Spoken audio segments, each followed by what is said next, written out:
और आप लोग देख रहे हैं YouTube channel Mister Classes. UP BEd प्रवेश परीक्षा सत्र 2022-24 का जो आपका 6 जुलाई को एग्ज़ाम था, तो उसका जो आपका जो फर्स्ट पेपर था और आपका जो सेकंड पेपर था, तो फर्स्ट पेपर में आपका जो सामान्य ज्ञान और हिंदी के क्वेश्चन पूछे गए थे 50-50, तो उसका जो वीडियो अपलोड कर दिया गया। आप लोगों ने देखा भी होगा, बहुत सारे छात्र नहीं देखे होंगे तो जाके देख भी सकते हैं। उसी प्रकार आपका जो सेकेंड जो पेपर था उसमें आपके रीजनिंग के क्वेश्चन और साथ ही साथ आपका जो आर्ट से संबंधित जो भी थे छात्र उनके क्वेश्चन करा दिए गए हैं। तो इसमें से कुछ क्वेश्चन आपके जैसे हर जो पेपर में 2-4 क्वेश्चन बचे हुए थे, तो इस वीडियो में हम लोग जो बचे हुए क्वेश्चन थे उसके आंसर हम लोग देखेंगे। जैसा कि आप लोग यहाँ पे देख सकते हैं, इसके आंसर नहीं बताए गए थे। इसी तरह आपके 20-25 क्वेश्चन है, तो इस वीडियो में हम लोग इसी के आंसर देखेंगे।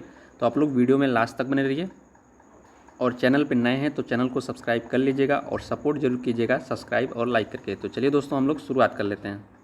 तो जैसा कि दोस्तों आप लोग यहाँ पे देख सकते हैं, ये सब सारे क्वेश्चन हैं। यहाँ पे देखेंगे, ये भी क्वेश्चन आपका हिंदी में पूछा गया था, नहीं कराया गया था, ठीक है। इसमें पूछा गया था कौन सा रस है, ठीक है।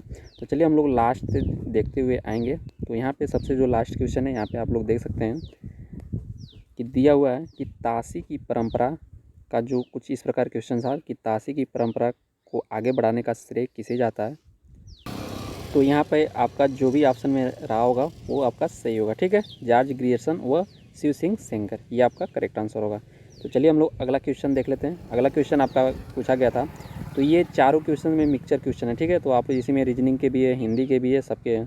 तो यहाँ पे जो आप अगला देखेंगे, दिया कि कक्षा में शिक्षक को किन छात्रों से प्रश्न पूछना चाहिए। ये आर्ट का क्वेश्चन था जो आपका सेकेंड पेपर में पूछा गया था। तो इसमें जो ऑप्शन थे कि पीछे से पूछना चाहिए, आगे से पूछना चाहिए, जो सबसे तेज़ हों उनसे पूछना चाहिए, कुछ इस प्रकार ऑप्शन था। और एक ऑप्शन था कि सभी से पूछना चाहिए। तो यही वाला आपका करेक्ट आंसर हो जाएगा कि कक्षा में जो शिक्षक को है किन किन छात्रों से प्रश्न पूछना चाहिए, तो सभी छात्रों से प्रश्न पूछना चाहिए, ये आपका करेक्ट आंसर रहेगा। अगला देख लेते हैं हम लोग। और दोस्तों यहाँ पे मैं आप लोगों को बता दूँ कि जो भी छात्र जैसे गवर्नमेंट कॉलेज या प्राइवेट कॉलेज में जो भी छात्र एडमिशन लेना चाहते हैं, तो गवर्नमेंट कॉलेज और प्राइवेट कॉलेज में कितनी सीटें हैं, काउंसलिंग कैसे कराया जाता है, और प्राइवेट कॉलेज या सरकारी कॉलेजों में कौन सा किसमें एडमिशन कराना सही रहेगा, और प्राइवेट कॉलेज में कितनी फ़ीस लगती है, सरकारी कॉलेज में फ़ीस कितना लगता है, और कम नंबर पे भी गवर्नमेंट कॉलेज कैसे पाएँ। और आप लोगों को बता दूँ कि जब काउंसलिंग कराते हैं और एडमिशन भी कराते हैं, काउंसलिंग कराने के बाद तो उसमें डॉक्यूमेंट कौन कौन लगता है, फ़ीस कितनी लगती है, ये सब मैं आप लोगों को आगे चल के वीडियो के माध्यम से बताऊंगा। तो हमसे जुड़े रहिएगा और चैनल को सब्सक्राइब कर लीजिएगा, और वीडियो पसंद आता है तो सपोर्ट जरूर कीजिएगा। और इसको बनाने में काफ़ी और क्वेश्चन लाने में जुटाने में बहुत मेहनत लगती है, तो सपोर्ट जरूर कीजिएगा सब्सक्राइब करके। तो चलिए हम लोग देख लेते हैं जो आपका यहाँ पे अगला क्वेश्चन है कि प्रयास और भूल का सिद्धांत के प्रतिपादन। तो ये आपका जो थॉर्नडाइक आंसर आपका करेक्ट हो जाएगा, ठीक है। ये वाला सही हो जाएगा, थॉर्नडाइक। अगला देख लेते हैं। ये वाला जो आपको क्वेश्चन मैं बता दूं कि ये रीजनिंग का, तो रीजनिंग के जो ये इस वाले क्वेश्चन में बहुत सारे जो छात्र परेशान थे, तो इसको मैं चलिए सलूशन करके बताता हूँ कैसे क्या आंसर आएगा। तो जैसा कि दोस्तों आप लोग ये देख सकते हैं, यहाँ पे सीरीज है 0, 2, 4, 7, 16, 20, 26, और यहाँ पे आपका क्वेश्चन मार्क था, ठीक है। यहीं पे आप लोगों को ज्ञात करना था कि यहाँ पे क्या आएगा। उसके आगे यहाँ पे 66 था, यहाँ पे आगे 72 था। तो इसका जो यहाँ पे ज्ञात करना है क्या आएगा, तो चलिए मैं आप लोगों को यहाँ पे बता देता हूँ, समझा देता हूँ। तो यहाँ पे आप लोग देखेंगे कि यहाँ पे 0 है, 4 है, इस तरह जाइए। 0 में 4 जोड़ेंगे, ठीक है। 4 जोड़ने के बाद यहाँ पे कितना आ जाएगा, 0 में 4 जोड़ने पे आपका आ जाएगा 4, और 4 में फिर 12 जोड़ेंगे तो आपका आ जाएगा 16, 16 में 10 जोड़ेंगे तो यहाँ पे 26, 26 में 40 जोड़ेंगे तो आपका, तो 40 में 26 अगर आप जोड़ते हैं तो आपका 66 आ जाएगा, ठीक है। तो यहाँ तक आप लोगों को समझ में आया होगा। 4, 12, 10, 40 इस प्रकार जोड़ने पे यहाँ तक 66 आ रहा है। फिर आप जब इस ये वाला तो ख़त्म हो गया, ये वाला पोर्शन, ठीक है, ये वाला सब। अब हमको नीचे वाला देखना है, ये वाला।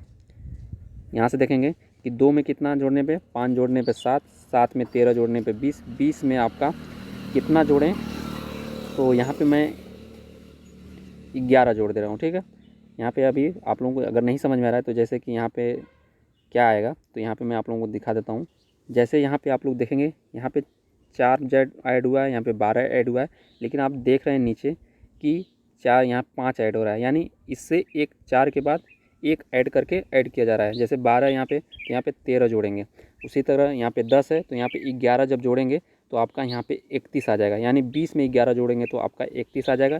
यानी जो आपके क्वेश्चन मार्क की जगह पर पूछ रहा था कि यहाँ पे आंसर क्या आएगा, तो 31 आएगा। उसी प्रकार आप आगे देख सकते हैं 31 में आप यहाँ पे 40 है, ठीक है, तो यहाँ पे आप 40 से एक बढ़ाकर 41 जोड़ देंगे। 31 में 41, तो आपका जो करेक्ट आंसर है, सॉरी यहाँ पे जो आपका 72 है तो 72 आ जाएगा। तो इसका मतलब जो आप लोग समझे होंगे कि ऊपर तो जोड़ रहा है, ठीक है, अब उसमें एक एक बढ़ा के आपका नीचे जोड़ते हुए चला जा रहा है। तो इसलिए आपका जो करेक्ट आंसर हो जाएगा 31 आपका करेक्ट होगा। तो ये रीजनिंग का क्वेश्चन जो आपका सीरीज का था, ये आशा करता हूँ आप लोगों को समझ में आया होगा। अब चलिए हम लोग अगला क्वेश्चन देख लेते हैं। अगला क्वेश्चन आपका जो है 16 नंबर क्वेश्चन दिया है कि रमेश अर्चना से आयु में 2 गुना है। 3 वर्ष पहले रमेश की उम्र अर्चना की उम्र की 3 गुनी थी, तो रमेश की वर्तमान आयु ज्ञात कीजिए। तो कुछ इसी प्रकार आपका क्वेश्चन था, यही क्वेश्चन था लगभग, हम जानते हैं, और संख्या तो यही थी। अब क्वेश्चन थोड़ा सा इधर उधर हो सकता है। तो यहाँ पे आप लोग देख सकते हैं कि इसका जो आंसर कैसे आएगा। तो कह रहा है कि रमेश अर्चना से आयु में 2 गुना है। तो यहाँ पे आपका रमेश हो गया, यहाँ पे आपका अर्चना होगा।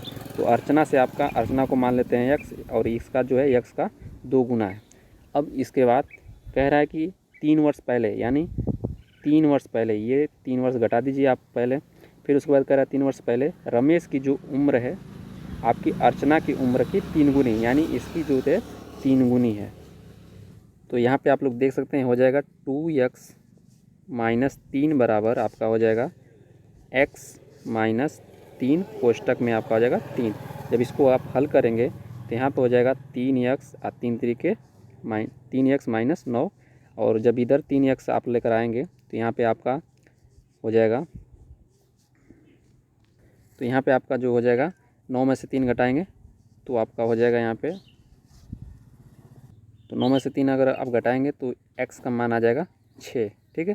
तो x का मान 6 आ गया। तो पूछ रहा है कि रमेश की वर्तमान आयु, तो जो रमेश की पहली वर्तमान आयु थी आपका 2x थी, यानी 6 दूना 12, तो 12 आपका करेक्ट आंसर हो जाएगा। क्वेश्चन नंबर आपका अगला दिया है कि संवेग की उत्पत्ति होती है। तो यहाँ पे आपका जो हो जाएगा संवेग की उत्पत्ति होती है मूल प्रवृत्तियों से। आपका मूल प्रवृत्ति आपके ऑप्शन में था, ये करेक्ट हो जाएगा। अगला देख लेते हैं। दिया है कि किस शिक्षा पद्धति में उत्पादनशीलता पर बल दिया गया। तो ये आपका करेक्ट आंसर जो हो जाएगा मॉन्टेसरी पद्धति, ठीक है, ये आपका सही आंसर रहेगा। अगला देख लेते हैं। अगला क्वेश्चन जो आप काफ़ी कमेंट कर रहे थे कि इसका आंसर क्या होगा, तो यहाँ पे आपका पूछा गया था, रीजनिंग का क्वेश्चन है कि क्रिकेट में हमेशा होता है। तो क्रिकेट में हमेशा क्या होता है, और यहाँ पे एक और क्वेश्चन इसी प्रकार था कि एक अलमारी में हमेशा होता है, इसका आंसर क्या होगा। तो जैसा कि आप लोग यहाँ पे क्वेश्चन ही देख सकते हैं कि कहा है कि क्रिकेट में हमेशा होता है, ये आपके इस ऑप्शन दिया गया था स्टंप, पिच, दस्ताना, पैड, बल्ला। तो इसका जो यहाँ पे जो आपके एग्जाम में ऑप्शन तो सिर्फ इतना ही दिया गया था, ये आपका स्टंप नहीं था, ठीक है। लेकिन इसका जो करेक्ट आंसर होगा यहाँ पे आप लोग देख सकते हैं, इसका जो सही उत्तर है वो आपका ऑप्शन नंबर डी, ये आपका पैड। तो पैड आपका करेक्ट आंसर हो जाएगा। उसी प्रकार मैं आपको अगला क्वेश्चन दिखा देता हूँ। यहाँ पे आप लोग देख सकते हैं पूछा है कि एक अलमारी में हमेशा होती है। तो अलमारी में क्या हमेशा होती है, ये इसका जो आपका करेक्ट आंसर जो हो जाएगा आपका बोल्ट करके था, यानी पेंच। तो ये आपका करेक्ट आंसर हो जाएगा। तो जैसा कि दोस्तों ये वाला आपका सही होगा, जैसे कहा गया था कि एक अलमारी में हमेशा होता है, यहाँ पे आपका ऑप्शन दिया गया था सेल्फ, ठीक है। तो ये वाला करेक्ट हो जाएगा ऑप्शन नंबर सी। इसमें मैं अभी आप लोगों को बताया हूँ, डी बता दिया था, लेकिन इसका जो करेक्ट आंसर होगा सेल्फ होगा। ऑप्शन नंबर सी करेक्ट होगा अलमारी का। तो इसमें आपका हो गया पैड, और आप नीचे आएंगे इस वाले में हो गया आपका सेल्फ करेक्ट आंसर, ठीक है। चलिए हम लोग अगला देख लेते हैं। अगला क्वेश्चन है आपका दिया है कि आपका ये क्वेश्चन दिया गया था कि हिंदी का था, आपका दिया गया था कि इसमें पूछा गया था कि इसमें कौन गलत है, ठीक है। जैसे बहुत बोलने वाला जिसको वाचाल कहते हैं, तो इसी प्रकार आपके 4 ऑप्शन दिए गए थे, उसमें से एक गलत था और सबसे सही थे। तो यहाँ पे जैसे मरने की इच्छा, तो मुमुक्षा दिया था। उसके बाद जहाँ लोगों का मिलन हो, सम्मेलन दिया था, और झूठ बोलने वाला मितभाषी। तो इसमें मैं आप लोगों को बता दूं कि इसमें आप लोगों को गलत छांटना था। और एक ऑप्शन मैं यहाँ पे बता देता हूँ कि जो आपका जैसे बहुत बोलने वाला, ये आपका वाचाल सही है। मरने की इच्छा, इसका जो आपका होता है करेक्ट आंसर जो होता है मुमूर्षा होता है, ठीक है। और यहाँ पे मुमुक्षा उसे वो होता है जो आपका मोक्ष की प्राप्ति के लिए, ठीक है, उसे एक शब्दों में मुमुक्षा कहा जाता है। तो ये आपका गलत है, इसलिए आपका ये करेक्ट आंसर हो जाएगा। और यहाँ पे आपका जो जहाँ लोगों का मिलन हो वो सम्मेलन एक करेक्ट है। और एक और इसी में ऑप्शन था, एक क्वेश्चन ये तैयार हो गया, ठीक है। लेकिन दूसरा जो आपका क्वेश्चन था, जो जो आपका दूसरा क्वेश्चन था वो पूछा गया था कि उसमें भी आपको गलत छांटना था और 3 सही दिए गए थे, 1 गलत दिया गया था। तो उसमें जो आपका गलत था, यानी जो गलत है वही सही था कि झूठ बोलने वाला। तो झूठ बोलने वाला झूठा होता है, लेकिन यहाँ पे देख सकते हैं मितभाषी दिया हुआ है। तो मितभाषी हुआ होता है जो बहुत कम बोलता है, कम बोलने वाला, ठीक है, वो आपका मितभाषी होता है। तो इसलिए इसमें आपका करेक्ट हो जाएगा। यानी ये 2 क्वेश्चन हो गए, एक क्वेश्चन है, एक क्वेश्चन है। अगर आप एग्ज़ाम दिए होंगे तो आप लोगों को समझ में आया होगा। यहाँ पे देखेंगे पूछ रहा है कि जनवरी 2022 में भारतीय रिजर्व बैंक ने कौन सा नया विभाग स्थापित किया। तो इसका आंसर आप लोग यहाँ पे देख सकते हैं, दिया हुआ है कि भारतीय रिजर्व बैंक ने फिनटेक यानी वित्तीय प्रौद्योगिकी के लिए एक अलग आंतरिक विभाग की स्थापना की है। तो ये वाला आपके ऑप्शन में था, ये आपका करेक्ट होगा। तो इसको भी आप लोगों ने देखा। अब आगे देखते हैं। ये आपका क्वेश्चन था कि सभी बीमारियों का जो निदान है वो आपका पैनेसिया, ये आपका करेक्ट आंसर होगा इसका आंसर। अगला देख लेते हैं। क्वेश्चन नंबर आपका अगला है। इसमें मैंने बताया था इसको, लेकिन एक बार फिर बता दे रहा हूँ कि हाथी पानी पीता है। इसमें शुद्ध वाक्य दिया गया था, 4 ऑप्शन दिया गया था कि हाथी पानी पीता है, हाथी पानी पीती है, हथनी पानी पीता है, हथनी पानी पीती है। तो जो इसमें आपका हाथी है पुल्लिंग है, जो स्त्रीलिंग होता है हथनी होता है, तो इसलिए हाथी पानी पीता है, ये आपका करेक्ट होगा। अगला देख लेते हैं। अगला क्वेश्चन दिया, ये आपका क्वेश्चन था। तो हिंदी में का ये था कि तद्भव और तत्सम नहीं है। तो यानी ये वाला आपका जो तद्भव होगा, ये वाला आपका तत्सम होगा। तो इसमें पूछा गया था कि नहीं है, गलत है यानी। तो जैसे इसमें आप देखेंगे तद्भव आपका हल्दी तद्भव है, यहाँ पे आप हरिद्रा देखेंगे, ये आपका हल्दी का तत्सम हरिद्रा। उसके बाद यहाँ पे जो मिठाई का तत्सम मिष्टी, फिर उसके बाद आवा का आपाक। लेकिन यहाँ पे जो आपका सिंघाड़ा है, इसका जो तत्सम होता है तो आपका श्रृंगाट होता है, ठीक है। यानी यही आपका सही होगा। अगला देख लेते हैं हम लोग। अगला देख सकते हैं कि दिया है कि जब किसी शब्द के आदि, मध्य या अंत में किसी नई ध्वनि का समावेश हो जाता है तो ध्वनि का यह परिवर्तन क्या कहलाता है। तो इसका जो करेक्ट आंसर होगा वर्णागम, ठीक है। आपका जो डी ऑप्शन था वर्णागम, वर्णागम, ठीक है, ये आपका करेक्ट आंसर होगा। अगला देख लेते हैं। अगला क्वेश्चन हिंदी से ये आपका जो दिया गया था कि आपका यहाँ पे देख सकते हैं कि ऋतु आतन कुंडली करी, जोगिन चपाती पिवही में पागी, मानो युवती जलेबी खात। तो इसमें रस पूछा गया था, कौन सा रस है। तो विभत्स रस होगा, इसका विभत्स ऑप्शन में था, ये आपका करेक्ट आंसर होगा। अगला देख लेते हैं। दिया है कि जलोढ़ पंख के परिणाम हैं। तो जो आपका जलोढ़ पंख के परिणाम है, इसमें आपका एक ऑप्शन था नदी का निक्षेपण, ठीक है, तो वही करेक्ट आंसर था। अब यहाँ पे जीन का उदाहरण है। तो जीन का उदाहरण में 4 ऑप्शन दिए गए थे। तो जीन का एक अनुवांशिक उदाहरण, लेकिन उसमें ऑप्शन कुछ दूसरा था। अगर किसी को इसका ऑप्शन पता हो तो नीचे कमेंट बॉक्स में कमेंट कर सकते हैं। अब यहाँ पे दिया गया कि समाजशास्त्री ने विसंगति की अवधारणा को अनुशासन में पेश किया। तो इसका जो करेक्ट आंसर होगा दुर्खिम, ठीक है। अब यहाँ पे आपका जो अगला क्वेश्चन है कि वरस्टेहन क्या है। तो वरस्टेहन मैक्स वेबर की अवधारणा है। तो कुछ इस प्रकार ऑप्शन था, तो आप लोगों को देख लीजिएगा। तो ये सारे क्वेश्चन थे। और कोई भी क्वेश्चन अगर छूट जाता है, रह जाता है, अगर किसी को याद है तो नीचे कमेंट बॉक्स में कमेंट कर सकते हैं। और आशा करता हूँ आप लोगों को वीडियो पसंद आया होगा। तो सपोर्ट जरूर कीजिएगा लाइक और सब्सक्राइब करके। तो मिलेंगे अगले वीडियो में। ओके दोस्तों, जय हिंद।